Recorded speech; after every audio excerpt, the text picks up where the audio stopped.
বন্ধুরা এখন কথা বলবো ইউরো কাপ নিয়ে, যেখানে ইউরো থেকে আয়োজক জার্মানির বিদায়। 118 মিনিটের গোল ক্রুজদের হারিয়ে সেমিফাইনালে পৌঁছে গেল স্পেন। ইউরো কাপ থেকে বিদায় নিল জার্মানি। স্পেনের কাছে হারল আয়োজক দেশ। 90 মিনিটের খেলায় ফয়সালা হয়নি। 120 মিনিটের লড়াইয়ের ফলে জেতে স্পেন। তো বন্ধুরা, এরকমই সব ফুটবলের খবর জানতে হলে আমার চ্যানেলটিকে অতি শীঘ্রই লাইক, কমেন্ট, সাবস্ক্রাইব করতে ভুলো না ও বন্ধুদের মধ্যে প্রচুর পরিমাণে শেয়ার করে দাও, যাতে আমার 4000 ঘন্টা ওয়াচ টাইম খুব শীঘ্রই পূর্ণ হয়ে যায়। তো বন্ধুরা, চলতি ইউরোর সবচেয়ে ধারাবাহিক দুই দল মুখোমুখি হয়েছিল কোয়ার্টার ফাইনালে। ফলে খেলা যে টান হবে তা আগের থেকে আশা করা হয়েছিল। সেটাই হলো, দুই দলের আক্রমণাত্মক ফুটবল খেলেন, কেউ কাউকে 1 ইঞ্চি জমি ছাড়েনি।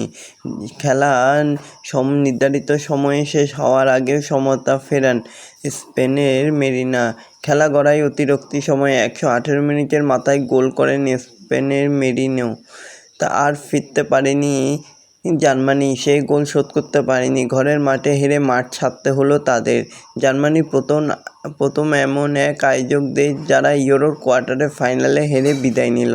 তো এরকমই সব ফুটবলের খবর জানতে হলে আমার চ্যানেলটিকে অতি শীঘ্রই লাইক, কমেন্ট, সাবস্ক্রাইব করতে ভুলো না ও বন্ধুদের মধ্যে প্রচুর পরিমাণে শেয়ার করে দাও, যাতে আমার 4000 ঘন্টা ওয়াচ টাইম খুব শীঘ্রই পূর্ণ হয়ে যায়। ধন্যবাদ সবাইকে।